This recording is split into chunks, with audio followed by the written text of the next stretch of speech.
الحمد لله الحنان المنان الذي خلق الإنسان وعلمه البيان والصلاة والسلام على رسوله سيد الإنس والجان وعلى آله وأصحابه ذوي الخير والإحسان أما بعد فأعوذ بالله من الشيطان الرجيم بسم الله الرحمن الرحيم اليوم أكملت لكم دينكم وأتممت عليكم نعمتي ورضيت لكم الإسلام دينا صدق الله مولانا العظيم۔ بارگاہ رسالت معاب صلی اللہ تعالی علیہ وسلم میں درود پاک کا ہدیہ پیش کریں۔ اللہم صل علی سیدنا و مولانا محمد معدن الجود والکرم وآلہ واصحابہ الکرام وابنہ الکریم وبارک وسلم صلاة دائمة سرمدا ابدا۔ قرآن پاک میں ایک ایسی آیت ہے جس کے متعلق یہودی کہتے ہیں کہ اگر یہ آیت ہمارے دین میں داخل ہوئی ہوتی یا ہماری کتاب میں اتری ہوتی تو ہم اس کو عید کا دن منا لیتے۔ یہودی یہ کہتے ہیں اس آیت کا نزول اگر ہماری کتابوں میں ہوا ہوتا تو جس دن یہ آیت اتری اس دن کو ہم عید کا دن منا لیتے۔ وہ آیت کون سی ہے وہی میں نے آج آپ کے سامنے تلاوت کی۔ اللہ فرماتا ہے یہ حجۃ الوداع کے موقع پر حضور صلی اللہ تعالیٰ علیہ وسلم کا آخری حج تھا آپ کی ظاہری زندگی کا۔ اس دن یہ آیت نازل ہوئی تھی اور حضور اکرم صلی اللہ تعالیٰ علیہ وسلم نے اپنا حج مکمل کر کے ارشاد بھی فرمایا تھا کہ آج کے بعد ہو سکتا ہے کہ میں اس جگہ پر تم سے دوبارہ ملاقات نہ کر سکتا۔ اور وہ آخری حج کہا جاتا ہے اور آخری خطبہ بھی حضور کا خطبۃ الوداع جس کو کہتے ہیں مشہور ہے۔ اس وقت یہ آیت اتری تھی۔ آیت کا معنی پہلے سن لیں، ترجمہ۔ رب تعالیٰ فرماتا ہے الیوم اکملت لکم دینکم واتممت علیکم نعمتی، آج کے دن میں نے تمہارا دین مکمل کر دیا اور میری نعمتیں پوری اتار دیں۔ ورضیت لکم الاسلام دینا، اور تم کو اسلام دے کر میں راضی ہوا۔ یہ آیت ہے۔ کسی بھی دین کے بارے میں یہ دعویٰ نہیں ہے کہ وہ پورا کمپلیٹ ہے سوائے اسلام کے۔ پہلے جتنے دین آتے رہے بعد میں اور اس میں شوشہ تھا کہ آخری نبی آنے والے ہیں، شریعت پھر بدلے گی۔ موسیٰ علیہ السلام کا زمانہ آیا، ان کی شریعت تھی، پھر اس کے بعد زمانہ تبدیل ہوا، عیسیٰ علیہ السلام کا دور آیا، شریعت بدلی ہے۔ عقیدہ نہیں بدلتا، شریعت یہ لا کو کہتے ہیں، قانون، قوانین بدلے جاتے رہے۔ آدم علیہ السلام کی شریعت میں الگ قوانین تھے، نوح علیہ السلام کی شریعت میں قانون الگ تھے، بدلتی گئی شریعتیں، لیکن آ کر سٹاپ ہو گئی حضور پاک صلی اللہ علیہ وسلم کے اس دین پر۔ اور پھر رب تعالیٰ نے فرمایا اب دین کمپلیٹ ہو گیا، اب شریعت نہیں بدلی جائے گی قیامت تک، اس میں رد و بدل نہیں ہوگا۔ جو حرام ہے وہ قیامت تک حرام رہے گا، جو حلال ہے وہ قیامت تک حلال رہے گا۔ اب کوئی دنیا میں نہیں آئے گا جو اس شریعت میں کوئی نیا حلال پیدا کرے، نیا حرام پیدا کرے۔ حضور اکرم صلی اللہ تعالیٰ علیہ وسلم کا یہ دین کمپلیٹ ہے، مکمل ہے۔ اب آپ سنیے، قرآن پاک نے جب یہ فرما دیا کہ دین مکمل ہو گیا، یہ وعدہ، یہ دعویٰ کسی اور دین میں نہیں ہے، صرف اور صرف اسلام میں ہے کہ یہاں پیدا ہونے سے لے کر کے وفات تک کے مسئلے اللہ تعالیٰ نے تمہیں بیان کر دیے۔ وَلَا رَطْبٍ وَلَا يَابِسٍ إِلَّا فِي كِتَابٍ مُبِينٍ، کوئی خشکی کی چیز بھی نہیں ہے، کوئی تری کی چیز بھی نہیں ہے جس کو قرآن نے بیان نہ کیا ہو۔ رب تبارک و تعالیٰ نے ساری چیزیں بیان فرما دی، تمہاری شریعت کمپلیٹ ہے۔ آج تمہیں اپنی زندگی گزارنے کے لیے لا، قانون کسی ایرے غیرے کے پاس سے لینے کی ضرورت نہیں۔ اسلام ہر قانون تمہیں دیتا ہے، چاہے بچوں کے معاملات ہوں، چاہے جوانوں کے معاملات ہوں، شوہر بیوی کے حقوق ہوں، ماں باپ کے حقوق ہوں، استاد شاگرد کے معاملات ہوں، پڑوسیوں کے حقوق ہوں، تجارت کے، لین دین کے، نکاح کے، خلا کے، عدت کے، طلاق کے، سارے مسائل پورا کا پورا تفصیل کے ساتھ اسلام تمہیں دیتا ہے۔ اس طرح کا کوئی لا پوری دنیا میں نہیں ہے جس طرح اسلام کے پاس ہے۔ ظاہر سی بات ہے جب اسلام کے پاس اتنا بڑا مکمل نظام ہوگا تب تو پھر یہ ٹارگٹ نمبر 1 پوری دنیا میں ہوگا ہی ہوگا۔ یوں ہی اسلام سے لوگ نہیں چڑھتے، یوں ہی اسلام سے نہیں نفرت کرتے۔ ظاہر سی بات ہے کہ حسینوں سے ہی حسد ہوتا ہے، کوڑی سے کون حسد کرے گا؟ جس کو کوڑ کی بیماری ہو اس سے کوئی حسد نہیں کرتا۔ ایک حسین دوسرے حسین سے بھی نفرت کرتا، حسد کرتا ہے، یا کم صورت والا اچھی صورت والے سے حسد فطری طور پر کرتا ہے۔ اسی لیے محاورہ کہا گیا ہے کہ حسینوں سے حسد ہوتا ہے، تو اسلام میں جو حسن ہے تو جتنے جلنے والے ہیں اتنے زیادہ حسد کرنے والے پیدا ہوتے ہی رہیں گے۔ اب آپ کے لیے یہ فخر کی بات ہے کہ دنیا جسے ٹارگٹ نمبر 1 کہتی ہے، جس سے چڑھتی ہے اور جلتی ہے، الحمدللہ رب تبارک و تعالیٰ نے وہ دین ہمیں عطا فرمایا۔ وہ اس لیے نہیں ہے کہ لوگوں کے چڑھنے کی وجہ سے میں فخر کر رہا ہوں، اس لیے کہ میرے دین کے علاوہ کوئی دین ایسا نہیں جو یہ دعویٰ کر سکے کہ ہم کمپلیٹ لا رکھتے ہیں، صرف اور صرف اسلام کے پاس ہے۔ میں یہاں کھڑے ہو کر کے یہ صرف الفاظ کی پھیکم پھاک نہیں کر رہا ہوں، چیلنج ہے یہ۔ پوری دنیا کے کسی بھی ریلیجن کے پاس وہ سارے مسائل نہیں مل پائیں گے جو دین اسلام کے پاس موجود ہیں۔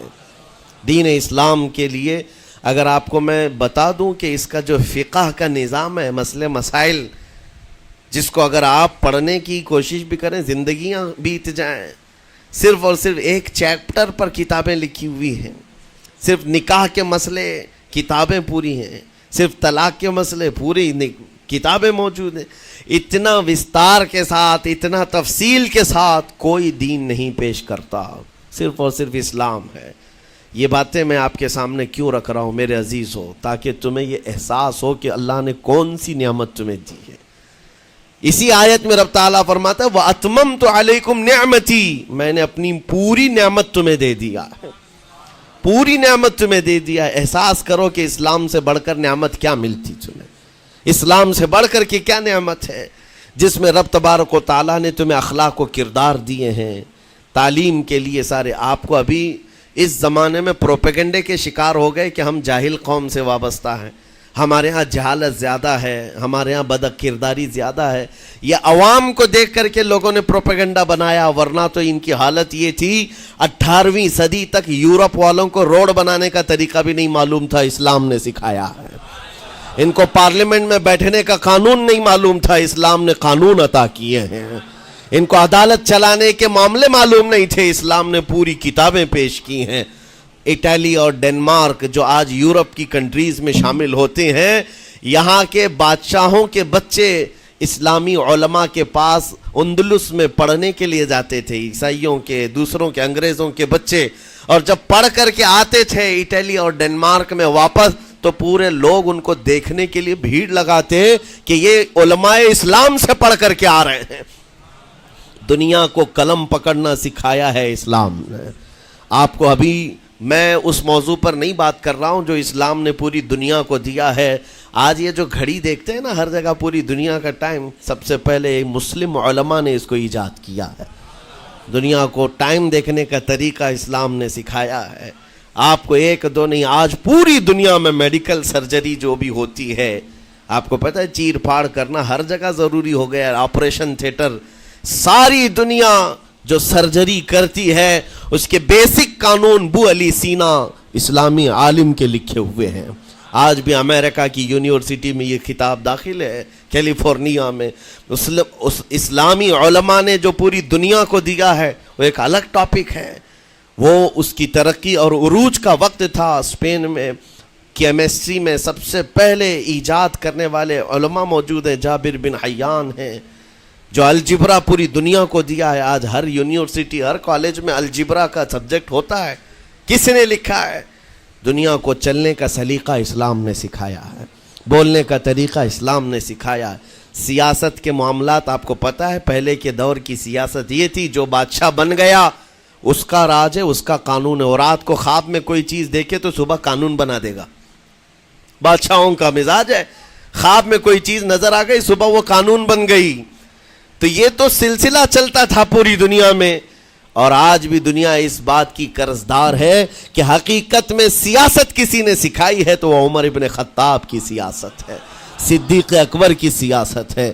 خلفائے راشدین نے جو حکومت و سیادت کر کے دنیا کو دکھایا ہے اس کی مثال کوئی پیش نہیں کر سکتا. اسی لیے ہمارے اس دیش کے جانتے ہیں جن کو موہن داس کرم چند گاندھی کہا جاتا ہے, گاندھی جی کو آج سارے لوگ یاد کرتے ہیں. گاندھی نے یہ کہا ہے اپنے دور کے حکومت چلانے والوں کو مثال اگر کوئی دے سکتا ہوں تو ابو بکر اور عمر کی دے سکتا ہوں, کیونکہ یہ کالپنائیں نہیں ہیں, یہ خیالی نہیں ہیں, یہ فیلڈ میں اترے ہوئے لوگ ہیں. وہ صدیق اکبر اسلام نے دیا ہے جس نے پوری دنیا کو فاقہ کشی میں خود رہ کر کے لوگوں کی بھوک مٹانے کا سلیقہ عطا کیا ہے. اس عمر ابن خطاب کو اسلام نے دنیا میں پیش کیا ہے جس عمر فاروق کا حال یہ ہے پورا مدینہ رات کو سوتا ہے اور یہ خلیفہ وقت گلیوں میں گشت کر رہا ہوتا ہے کہ کوئی بھوکا نہ سو رہا ہو.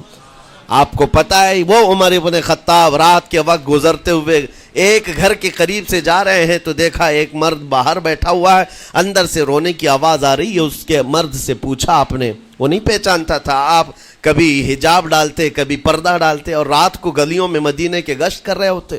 اس مرد سے پوچھا کیا معاملہ ہے؟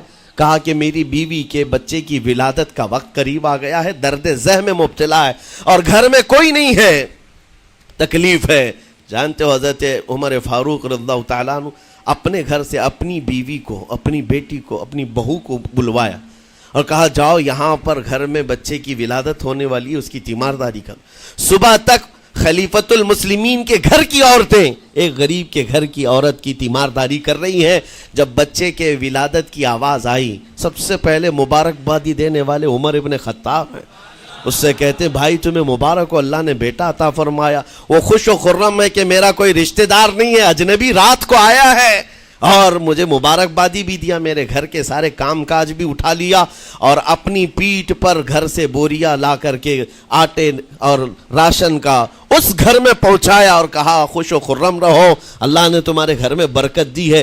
صبح اٹھ کر کے وہ لوگوں کو بتا رہا ہے اللہ نے رات کو ایک عجیب فرشتہ بھیجا, میرے گھر میں اکیلی عورت تھی, درد ذہ میں مبتلا تھی, 3 عورتیں بھی آئی اور ایک مرد بھی آیا, رات بھر میرے ساتھ بیٹھا رہا, مجھے کھلایا پلایا بھی, میرے گھر کی تیمارداری بھی کر کے گیا. لوگوں نے کہا جانتے ہو کون تھا؟ وہ عمر ابن خطاب امیر المومنین تھے.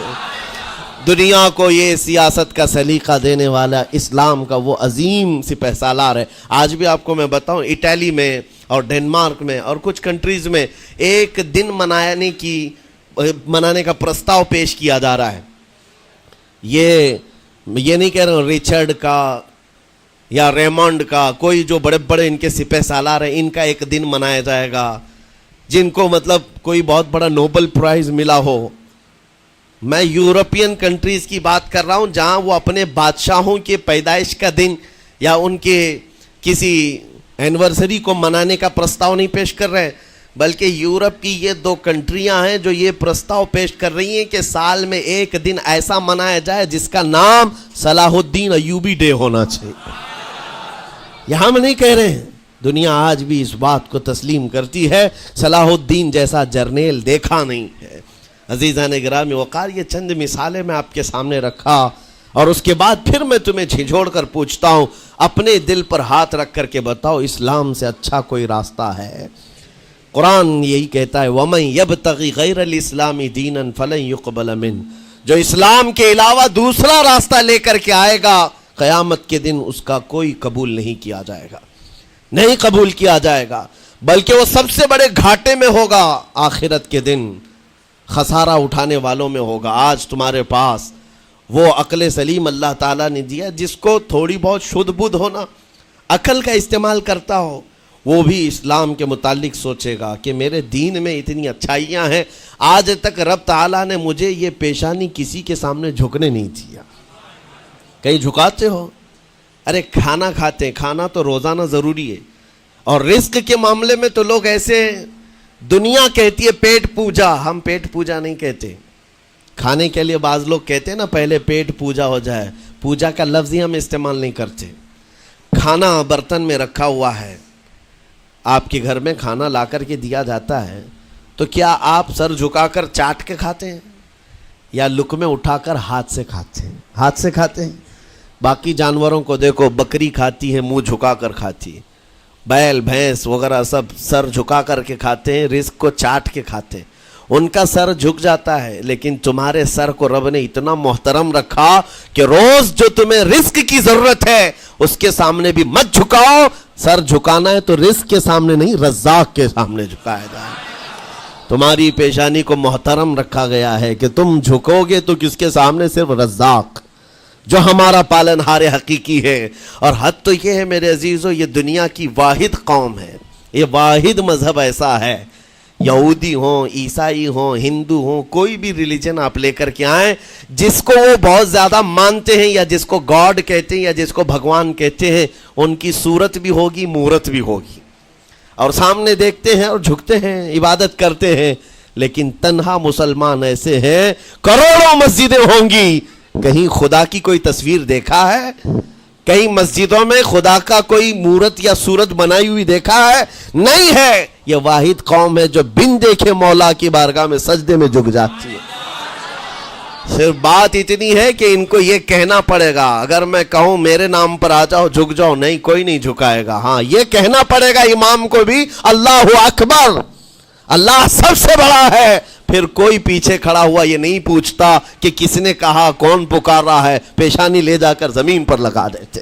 کیوں؟ ہماری پیشانی خالص اللہ کے لیے ہے. میرے عزیزو، یہ وہ پرائیورٹیز ہیں اور یہ اسپیشلٹی ہے آپ کے اس کمیونٹی کی، جس کو مجھے آپ کے سامنے رکھنا ہے. اتنی سارے اچھے گلشن کو چھوڑ کر اگر کوئی بربادی کی طرف جائے تو پھر سوائے بدنصیبی کے کیا ہے اس کے پاس؟ جس کو اللہ تبارک و تعالیٰ وعدے کیا ہو کہ تم اپنی جان اور اپنے مال کے بدلے مجھ سے جنت خرید لو، جہاں پر سارے اخلاق و کردار اور دنیا کی سب سے اعلیٰ اخلاق تمہیں سکھانے کے دعوے کیے گئے ہوں، وہ چھوڑ کر کے اگر دنیا کہیں اور جائے تو پھر تمہاری یہ ہرما نصیبی ہے. ایک بات میں آپ کو بتاؤں، سکسیس کس کو کہتے ہیں؟ کامیابی. اور ہر کوئی یہ کہتا ہے کہ مجھے سکسیس کی طرف سفر کرنا ہے. 10ویں پاس نوجوان کو بھی پوچھیں کہ کوئی بھی کورس کر رہا ہے، آگے جا رہا ہے، کیوں جا رہا ہے؟ کچھ سکسیسفل لائف گزارنا ہے، کامیاب زندگی گزارنا ہے، اس کے لیے دروازے کھٹکھٹا رہا ہے. تمہیں پتہ ہے ان مسجدوں کے میناروں سے جو آواز گونجتی ہے اذان کی، اس میں ایک لفظ آتا ہے، سارے لفظ تو آپ کو یاد ہوں گے، اللہ اکبر بھی کہا جاتا ہے، اشہد ان لا الہ الا اللہ بھی، اشہد ان محمد رسول اللہ بھی ہے. اس کے بعد ایک لفظ پکارتا ہے مؤذن، حی علی الصلاۃ. حی علی الصلاۃ کا مطلب ہوتا ہے آؤ نماز کی طرف، آؤ نماز کی طرف. اس کے بعد ایک اور لفظ پکارتا ہے حی علی الفلاح، جس کا معنی معلوم ہے آپ کو؟ مؤذن یہ کہتا ہے آؤ کامیابی کی طرف، آؤ کامیابی کی طرف. ٹوٹل یہ دن میں 10 بار مؤذن پکارتا ہے. فجر میں 2 بار، ظہر میں 2 بار، عصر میں 2 بار، مغرب میں 2 بار، عشاء میں 2 بار. کتنی مرتبہ پکارا؟ 10 بار پکارا تمہیں، آؤ کامیابی کی طرف. لیکن ایک بات یاد رکھو، یہ پکارنے والے مؤذن کی حالت مت دیکھو کہ یہ پکار رہا ہے، بلکہ یہ رحمان کی صدا ہے، یہ اللہ کی صدا ہے جو تمہیں بلا رہا ہے. یہ تو اپنی آواز اور اپنے الفاظ سے ترجمانی کر رہا ہے اور تمہیں اللہ کی صدا تمہارے تک منتقل کر رہا ہے. لیکن حقیقت میں بلانے والا کون ہے؟ اللہ ہے. مسجدوں میں بلانے والا کون ہے؟ اللہ ہے. اللہ کی صدا پر آپ آ رہے ہو. اب سوچو، جو رحمان تمہیں 10 مرتبہ دن میں یہ بات پہنچا رہا، آؤ کامیابی کی طرف، آؤ کامیابی کی طرف، تم اس چیز کو چھوڑ کر کے کامیابی ان لوگوں کے سامنے ڈھونڈنے نکلے جن کو پیشاب کرنے کا سلیقہ نہیں معلوم، جن کو کھانے پینے کے طور طریقے نہیں معلوم. ان لوگوں کے پاس ہمارے بچے اگر کامیابی ڈھونڈیں گے تو بات یہی ہے، ٹوپی کو سر پر پہنو تو اچھا لگے گا، لیکن دوسری جگہ پہننے لگو تو بیوقوف کہیں گے، ظلم کر رہے ہو ٹوپی کے ساتھ. اسی طرح میں کہتا ہوں مسلمان کو اللہ کی بارگاہ میں آ جانا سب سے بڑی کامیابی ہے. اور اگر دوسروں کے ہاں در در بھٹکتا ہے تو گویا کہ اس نے اپنی حیثیت کو ہی گرا دیا ہے. اسی لیے اقبال نے کیا کہا تھا، بہت اچھی بات، کہ وہ ایک سجدہ جسے تو گراں سمجھتا ہے. گراں کا مطلب کیا؟ بھاری. ایک سجدہ کرنے میں تو بھاری پن محسوس کرتا ہے، وہ ایک سجدہ جسے تو گراں سمجھتا ہے، ارے 1000 سجدوں سے دیتا ہے آدمی کو نجات۔ در در جھکنے سے تو تمہیں بچا لیتا ہے، اس کے سامنے بھی جھکا، نیتا کے سامنے بھی جھکا، سیٹھ کے سامنے بھی جھکا، پولیس کے سامنے بھی جھکا، جج کے سامنے بھی جھکا، سب کے سامنے جھک رہا ہے۔ ایک سجدہ یہاں کر لے، مولا ہر سجدے سے تجھے آزاد کرتے۔ یہاں جھکنے والا پھر کہیں اور نہیں جھکتا۔ ہاں اسی لیے شاعر نے کہا ہے، مرد حق باطل کے آگے مات کھا سکتا نہیں، سر کٹا سکتا ہے لیکن سر جھکا سکتا نہیں۔ یہ ہماری تاریخ ہے جو آپ کے سامنے ہے۔ آپ کو پراؤڈ فیل ہونا چاہیے کہ رب تعالیٰ نے مجھے کون سی بڑی نعمت عطا کی، اتنی عظیم نعمت ہے۔ ایک واقعے کے ساتھ میں اپنی گفتگو کو آپ کے اندر ڈالنے کی کوشش کرتا ہوں۔ حضور پاک صلی اللہ تعالیٰ علیہ وسلم کے دین کی حلاوت اور چاشنی کس کو ملے گی پتہ ہے؟ 3 چیزیں۔ جو ایمان کی لذت جس کو ملتی ہے وہ پھر دوسری جگہ نہیں منہ مارتا، ادھر ادھر نہیں دیکھتا کہ کہاں کامیابی ہے، کہاں سکسیسفل ہے، بلکہ جس کو ایمان کی لذت ملی ہے وہ یہ سوچتا ہے کامیابی میرے نبی کے قدموں میں ہے، مجھے جو ملنا ہے وہ یہیں سے ملنا ہے۔ بریلی کے امام کہتے تھے، یا رسول اللہ خلق کے حاکم ہو تم، رزق کے قاسم ہو تم، جو ملا تم سے ملا تم پہ کروڑوں درود، اور تم ہو حفیظ و مغیث، یا رسول اللہ تم ہو حفیظ و مغیث، کیا ہے وہ دشمن خبیث، تم ہو تو پھر خوف کیا، تم پہ کروڑوں درود۔ یہ ایمان کی لذت جسے مل جاتی ہے وہ کامیابی حضور کے قدموں میں ہی دیکھتا ہے، پھر اسے ادھر ادھر کی چیزیں نہیں پریشان کرتی۔ یمن کا ایک قبیلہ تھا بنو کلب، اس قبیلے کے ایک شخص تھے حارثہ نام، ان کی بیوی سعدہ۔ ایک چھوٹا سا واقعہ بتا رہا ہوں۔ حارثہ اور سعدہ چھوٹا سا خاندان تھا، 3 بچے تھے۔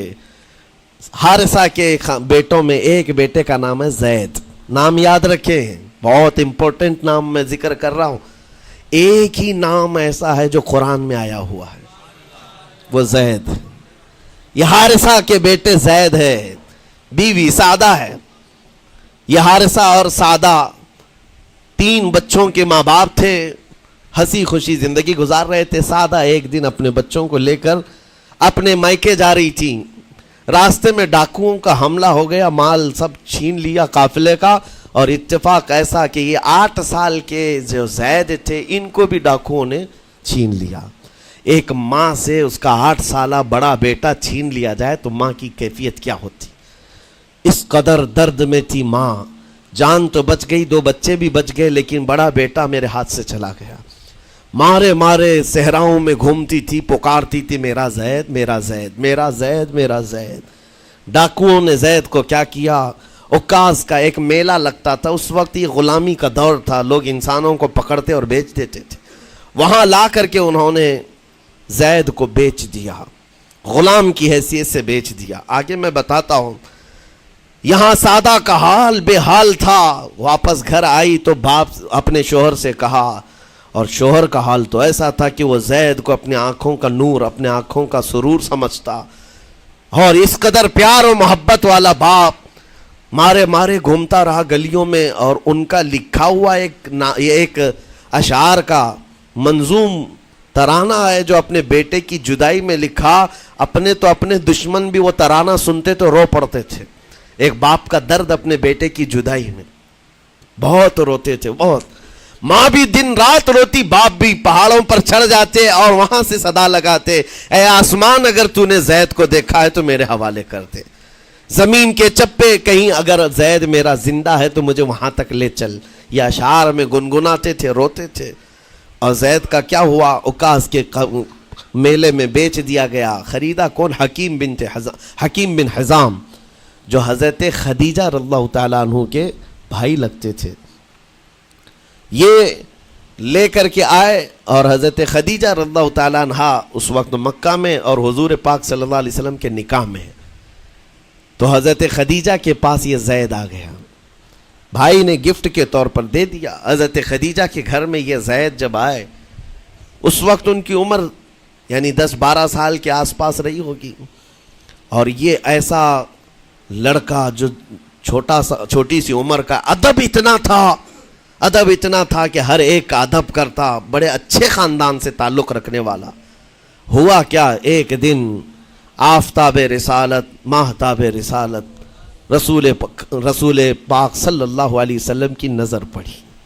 دیکھا اخلاق و کردار میں کامل بچہ ہے, اور ایک ہی نظر میں بھاگ گیا. پوچھا حضرت خدیجہ سے, کہا کہ یہ غلام عکاظ کے میلے میں بیچا گیا ہے. حضور نے فرمایا یہ میرے حوالے کر دو, میرے حوالے کر دو. حضور نے جس کو پسند کر لیا ہو, حضور نے جس پر نگاہ رکھی ہو, اب وہ زید خوشی خوشی حضور کے پاس آئے. نبی پاک صلی اللہ تعالیٰ علیہ وسلم ان کے اخلاق سے بڑے خوش تھے, اور اس کے بعد محبت بھی ایسی دی, ایسی شفقت دی کہ زید کو نہ باپ کی خبر تھی نہ ماں کی خبر تھی. جو کچھ تھا وہ رسول اللہ کے پاس تھا. حضور پاک صلی اللہ تعالیٰ علیہ وسلم کی تربیت میں دن گزرتے گئے, بڑے ہو گئے, یہاں تک کہ 16 سال کی عمر تھی.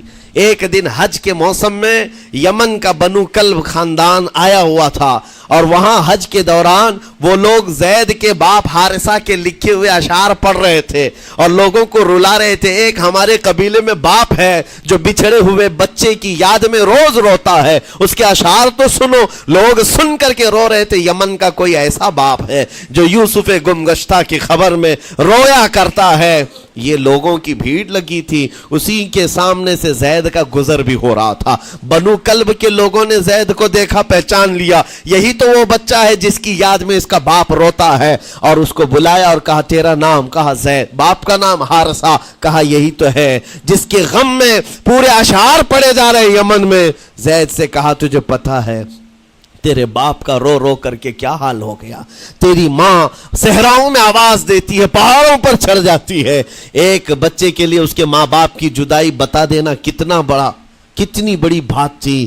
میرے عزیزوں, سالوں کی یہ گم گشتہ خبر پھر سے واپس مل گئی ہے. زید نے کیا کہا کہ اب میرے ماں باپ سے جا کر کہہ دیں کہ رونا دھونا بند کریں, اونٹوں کی طرح ادھر ادھر بھٹکنا بند کریں, انہیں میرا سلام پہنچائیں اور کہیں انہوں نے جہاں مجھے دیکھنا تھا اس سے بہتر جگہ میں ہوں, اس سے بہتر جگہ میں ہوں. یہ بنو کلب خاندان گیا یمن, جا کر کے باپ سے کہا, حارثہ سے اور سعدہ سے, خبر تمہارے لیے اچھی لائے, تمہارا گم ہوا بیٹا جو پچھلے 10-12 سالوں سے تمہیں نہیں مل رہا تھا وہ حرم کعبہ کے پاس ہمیں نظر آیا ہے. غلام بنا کر لوگوں نے بیچا ہے اسے, لیکن وہ ایک ایسے حسین و جمیل کی غلامی میں ہے, ایک ایسے حسن والے کی غلامی میں ہے کہ زید وہاں سے ہٹنا نہیں چاہتا. باپ نے کہا میرے کلیجے سے پوچھو مجھ پر گزرتی کیا ہے, اس کی ماں سے پوچھو, ایک نظر دیکھ لے گا وہ واپس ہماری جھولی میں آ جائے گا. دوڑتے دوڑتے یمن سے گھنٹوں یعنی جو مہینوں کا سفر تھا دنوں میں طے کر کے پہنچے. مکہ آئے, جیسی آئے تو رسول پاک صلی اللہ علیہ وسلم کو ڈھونڈا. حضور پاک مل گئے تو دھاڑے مار مار کر باپ رونے لگا اور کہا کہ اے محمد صلی اللہ علیہ وسلم, ہم نے آپ کے متعلق سنا ہے یتیموں کے والی ہیں, آپ کا دل بہت بڑا ہے, مجھ باپ کے اوپر رحم کیجئے, برسوں سے اپنے بچے کے لیے ترس رہا ہے, میں اور میری بیوی تڑپتے ہیں, صحراؤں میں آواز دیتے ہیں. حضور نے پوچھا ہوا کیا ہے تمہارے ساتھ؟ کہا ہمارا بیٹا گم ہو گیا تھا, برسوں ہو گئے تھے, لیکن سنا ہے وہ یہاں رہتا ہے. حضور نے پوچھا کیا نام ہے اس کا؟ کہا زید اس کا نام ہے, میرا نام حارثہ ہے. حضور پاک صلی اللہ علیہ وسلم کے محبوب زید کے بارے میں پوچھ لیا. حضور جس سے خود محبت کرتے ہو, حضور جس سے محبت کرتے ہو, باپ نے پوچھ لیا. حضور نے فرمایا کہ ٹھیک ہے, میں ایک باپ کے کلیجے سے اس کے بیٹے کو الگ نہیں کر سکتا, ماں سے اس کے بیٹے کو جدا نہیں کر سکتا, لیکن بات اتنی ہے کہ زید کو بلایا جائے, فیصلہ اس کے ہاتھ میں ہے, فیصلہ اس کے ہاتھ میں ہے. میں زید کو بلاتا ہوں. غلام تھے اس وقت, حضرت زید کو بلایا گیا اور اس وقت بھری جوانی والا زید ہے. جیسی ہی آئے پہلی نظر باپ کو دیکھا, ماں کو دیکھا. ماں باپ تو چیخ پڑے ہمارا زید مل گیا, ہمارا زید مل گیا. لیکن کمال کی بات میں دیکھتا ہوں ایسی دیوانگی پوری دنیا میں نہیں ہے. زید نے دیکھا اپنے ماں اور باپ کو, لیکن اسی وقت اپنی آنکھیں جھکا لی اور حضور کی طرف کر لیا. کہا نہ, ادھر پہلے حضور پاک صلی اللہ علیہ وسلم کی طرف. حضور نے دیکھا کہ زید ماں باپ کی طرف دیکھ نہیں رہے ہو, جو رو رو کر کے برا حال کر چکے ہو. حضور نے زید سے کہا پہچانتے ہو؟ کہا ہاں حضور یہ میرے باپ ہیں. اور یہ میری ماں ہے, یہ میرے چچا ہے. حضور نے فرمایا پھر ملتے کیوں نہیں ہو؟ کہا سرکار اگر اجازت ہو تو ملوں گا. برسوں کا بچھڑا ہوا جوان ہے, آپ اجازت دو تو میں ملوں گا. نبی پاک صلی اللہ علیہ وسلم نے فرمایا جاؤ تمہیں اجازت ہے. جیسی گئے اس منظر کو جو بیان کیا گیا ہے میرے عزیزوں, ہم پڑھتے ہیں تو آنکھیں بھیگ جاتی ہیں. ماں لپٹ کر کے اپنے بچے کو ہر جگہ چوم رہی ہو, باپ سینے سے لگا کر کے دھاڑے مار کر رو رہا ہو. پہلے تو غش کھا کر گر گیا تھا, پھر افاقہ ہوا. یہ دردناک منظر تھا. اس کے بعد زید بن حارثہ کو کیوں نہ تکلیف ہو, غم کیوں نہ ہو, ماں باپ بچھڑے ہوئے اتنے سالوں کے بعد دیکھنے کو ملے. دل پر کیا بیت رہی ہوگی. میری ماں وہی جو مجھے خشکیوں میں پالا کرتی, تریوں میں پالا کرتی, میرا باپ وہی جو خون پسینے کی کمائی سے مجھے کھلایا تھا, آج آ گیا ہے. حضور پاک صلی اللہ علیہ وسلم نے کہا زید یہ جو جذباتی منظر ہے اس کو ختم کر کے اب اعلان کر دو کہ تمہاری ماں آئی ہے تمہیں یمن سے لینے کے لیے, تمہارا باپ آیا ہے, تمہارا چچا آیا ہے تمہیں یمن سے لینے کے لیے. میں نے فیصلہ تمہارے حوالے کر دیا ہے, میں اپنے غلامی سے تم کو آزاد کر دیتا ہوں. تم بغیر کوئی فدیہ لیے ہوئے, بغیر کوئی پیسہ لیے ہوئے, اس وقت اپنے غلام کو کوئی چھوڑتا نہیں تھا, لیکن تمہاری ماں کا درد دیکھا نہیں جا رہا, میں آزاد کر دوں گا بغیر کسی فدیہ کے, تو اپنی ماں اور اپنے باپ کے پاس جا سکتا ہے. اتنا حضور کا فرمان. آزاد کر دینا مکہ میں آسان نہیں تھا. بیٹے کو آزاد کیا حضور پاک صلی اللہ علیہ وسلم نے, تب جانتے ہو وہ کمال کا بیٹا ہے زید بن حارثہ. اسی وقت اپنی ماں کو دیکھتے ہیں, باپ کو دیکھتے ہیں, چچا کو دیکھتے ہیں, اور اس کے بعد مکہ والے یہ منظر دیکھنے کے لیے جمع تھے. مخاطب ہو کر کے کہتے ہیں اے سارے مکہ والوں گواہ ہو جاؤ, میں اپنی زندگی حضور محمد مصطفیٰ کے لیے وقف کر دیا ہے. میں نے محمد عربی صلی اللہ علیہ وسلم کے لیے زندگی وقف کر دی ہے. نہ مجھے یمن جانا ہے, نہ مجھے بنو کلب جانا ہے. ماں اور باپ دیکھتے رہ گئے. باپ نے پوچھا زید آزاد کیا گیا ہے اور آزادی کی زندگی کو چھوڑ کر تو غلامی کی زندگی کو قبول کر رہا ہے. زید بن حارثہ نے اس وقت تاریخی جملہ کہا تھا, کہا بابا آپ نے جتنی شفقت کی ہوگی یا 1000 ماں باپ مل کر اپنے بیٹوں پر جتنی شفقت نہیں کیے ہوں گے اس سے زیادہ شفقت محمد الرسول اللہ نے کیا ہے. میں 1000 آزادیوں پر اس ایک غلامی کو, میں 1000 آزادیوں کو قربان کرتا ہوں اس ایک غلامی پر. میرے لیے زندگی بھر یہ غلامی کافی ہے. اتنا کہا تھا میرے آقا صلی اللہ علیہ وسلم نے اپنے باہوں کو پھیلا دیا, سینے سے لگایا اور زید بن حارثہ کو لے کر خانہ کعبہ کے پاس آئے. میرے عزیزو ان کا حال بھی ایسا ہے کہ اگر کوئی ٹوٹ کر چاہتا ہے تو یہ نہیں ہے کہ تو چاہ رہا ہے, بلکہ ان کا حال یہ ہے اتنا دیا سرکار نے مجھ کو جتنی میری اوقات نہیں. یہ تو ان کا کرم ہے, ورنہ مجھ میں تو ایسی بات نہیں. آتا ہے فقیروں پہ انہیں پیار کچھ ایسا, خود بھیک دے اور خود کہے منگتے کا بھلا ہو. حضور اکرم صلی اللہ علیہ وسلم زید بن حارثہ کو پکڑتے ہیں, خانہ کعبہ کے پاس لے آتے ہیں. ہجوم جمع تھا, مکہ والے سب کھڑے تھے. تب نبی پاک صلی اللہ علیہ وسلم اعلان کر کے کہتے ہیں اے مکہ والوں سن لو, آج سے زید کو میں نے آزاد کیا ہے, اور صرف آزاد نہیں, آج سے یہ میرا وارث ہے اور میں اس کا وارث ہوں. یہ میرا بیٹا ہے. حضور نے تنہا ایک ہی صحابی کے لیے کہا یہ میرا بیٹا ہے. اور اس کے بعد زید بن حارثہ کو لوگ جو مکہ میں پکارتے تھے زید بن محمد کہتے تھے. محمد کا بیٹا زید, رسول پاک صلی اللہ علیہ وسلم کے بیٹا ہونے کا شرف پایا ہے. میرے عزیزو یہ جنہوں نے حضور صلی اللہ تعالی علیہ وسلم کے دربار کا ایک بار مزہ چکھ لیا تو وہ پھر یوں ہی کہتا ہے پھر کے گلی گلی تباہ, ٹھوکریں سب کی کھائی کیوں, دل کو جو عقل دے خدا تیری گلی سے جائے کیوں. حضور پاک کی گلی میں جو ایک بار مزہ لے لے وہ پھر دنیا کی ٹھوکریں نہیں کھاتا. اسی لیے آج تم سب کے لیے میرے عزیزو ایک ہی فرمان میرے آقا صلی اللہ تعالی علیہ وسلم کا سنا کر رخصت ہوتا ہوں. ایمان کی حلاوت اس کو ملتی ہے جو اپنی زندگی میں سب سے زیادہ اللہ اور اس کے رسول سے محبت کرتا ہے.